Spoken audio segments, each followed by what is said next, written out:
One of the things that you mentioned in your speech was that sooner or later they're going to have to come out of college and live with the reality of life and making a living and doing these types of things. There's enough kids in the millennial that have now come out of the colleges. How are they faring? What are they doing? I mean, they're faring poorly. They're shocked. I mean, they're kids who are now suing their colleges. This is an actual lawsuit. Suing their colleges because they're saying, I was promised a job, I was promised an income after I come out of here. Right? The Occupy Wall Street movement was all disenchanted college kids who got out after that lesbian dance theory major and thought they were going to make 6 figures somewhere. And it turns out nobody pays to watch people theorize about lesbian dance. So, you know, so they end up, you know, going and living in tents in Central Park and pooping on themselves. Life is a rough teacher. What the left has tried to do is extend kind of the period of adolescence indefinitely, right? So now you're 26 and you're on your parents' health care. Okay, by age 26, I'd been married for a couple of years, and I was 2 years away from having a kid, and I already had 2 degrees and 4 published books. You know, it turns, and by the way, that's actually, I'm not even a success story if you go back 50 years, right? 50 years by the age of 26, you were supposed to be fully ensconced in your job. You're supposed to have like 3 kids by that point. What we've done is prolonged adolescence indefinitely. And so what Obama's goal is, what the left's goal is, what Bernie Sanders, Hillary, they have the same goal. And the same goal is to extend college out. Right? College is not a place that's kind of a break from reality. College is the new reality. So we have to make all of human life like college.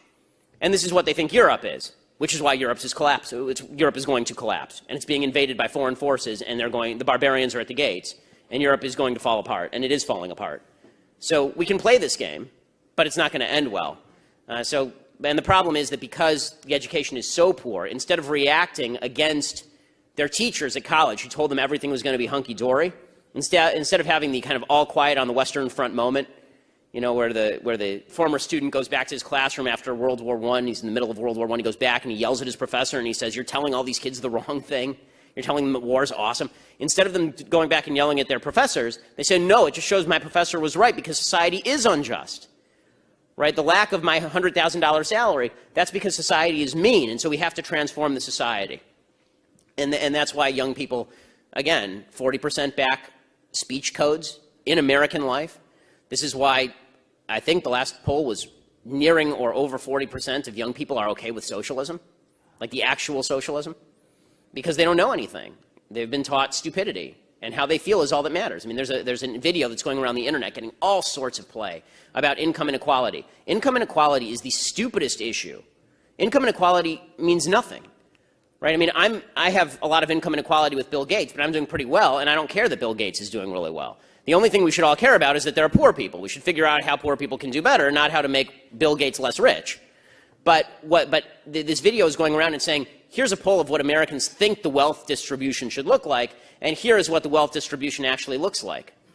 And I watched this video in bewilderment, and young people love it. And I watched this video in bewilderment saying, who told you that you get to tell the universe how wealth is distributed? Right? Who told you that you have a moral say as to how wealth is distributed? It's immoral, it's evil, it's wrong. You're going to have to steal people's labor from them.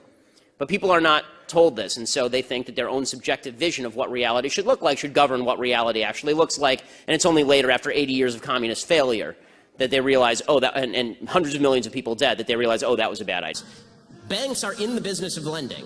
When they take the money in, they don't just stick it in Al Gore's fake lockbox. They actually lend the money back out to people to actually create new businesses and new products. You had an investor, right? When you started TYT, you were given $4 million by Buddy Roemer to start TYT. That's great. That's the way business should work, right? But that money it didn't come from a bunch of poor people buying hamburgers. It came from a very, very wealthy guy who gave you money to create a business a lot of people want to patronize. If you want better products and better services, you need more investment in the products and services. The basic name, trickle-down economics.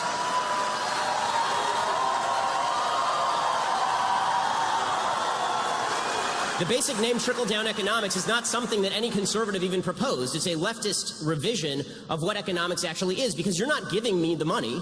It was my money in the first place, created through voluntary transactions that I had with others. I've not stolen money from anyone, neither have you. And the idea that money has to be forcibly taken from you and handed to somebody at the bottom end of the economic spectrum to somehow jog the economy, that may jog McDonald's, but is not going to jog all of the creation of the products and services that make all of our lives much better today than they were 30 years ago in terms of the stuff we have access to. Cenk, I'll let you respond to that briefly, and then we'll switch topic. Yeah. So I'll try to answer that as briefly as I can, and I'll go on to your questions. So when you talk about, hey, the banks they're not going to just keep the money, they're going to put it out and lend it to people, unless they decided to do their own investments, which is what they did because we repealed Glass-Steagall. So it's not as simple as, oh, I have money, so then I will now utilize it or I'll lend it out. So that is way oversimplistic. Speaking of oversimplistic, to say that, oh, well, they'll go buy hamburgers with it, come on. You were the one who said so food. The middle class is struggling right now, and we've turned this into a Walmart economy where people are getting $7.25, and that if you're getting around $10, I think that's about $15,000 a year. So that is serious pain and difficulties. So if you give those people money, it's not like, I just want to go get a hamburger. No, they desperately need that money, and yes, they will spend it all back into the economy. So that's an economic fact. And so, and Ben, for the 88th time, we have to find a balance where you have provided an incentive for people to save and invest, and you have provided an incentive for people to be able to put money back into the economy and to be able to live. And taxes is not stealing from you. So you're right, I run a business. So in order for my employees to get to my company, you know what they have to do? They have to drive on roads. Okay, so it's not stealing from me to build that road. That helps my business. They had to go to school. The fact that they went to public schools allows them to work for me. All these things are things that I benefit from. I didn't build that company by myself. Every single person that works there helped me to build that company. And that's what it means to work together. So to answer Steve's question finally, look, what is this Congress going to do on tax reform? And Ben and I disagree on this too, because we just talked about it a second ago.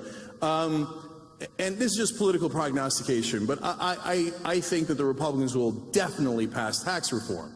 And the reason I say that is because the Republican Party at this point is completely dependent on their donors. And by the way, don't get me wrong, the Democratic Party is also largely dependent on their donors. I think the Republicans are a tiny bit more corrupt. But so I think that their donors are going to demand those tax cuts. And if I am right, and we'll all see this, because it's something that's going to happen later, not something that has happened, they will do everything. They will move mountains to make sure that those rich donors and corporations will get their tax cuts. Okay. So this is an interesting case where I say to Cenk's prognostication from his mouth to God's ears, and he says about mine from my mouth to God's ears, because I don't think they're going to pass anything, because I think that there's a high-level incompetence inside the Republican caucus, and it's pretty fractious. But I do want to go back to a couple of points, because you actually hit on some major thematic points. You talked about roads and the fact that we need roads in order to get to work. This is a point Elizabeth Warren made, and obviously a point that President Obama made at the time.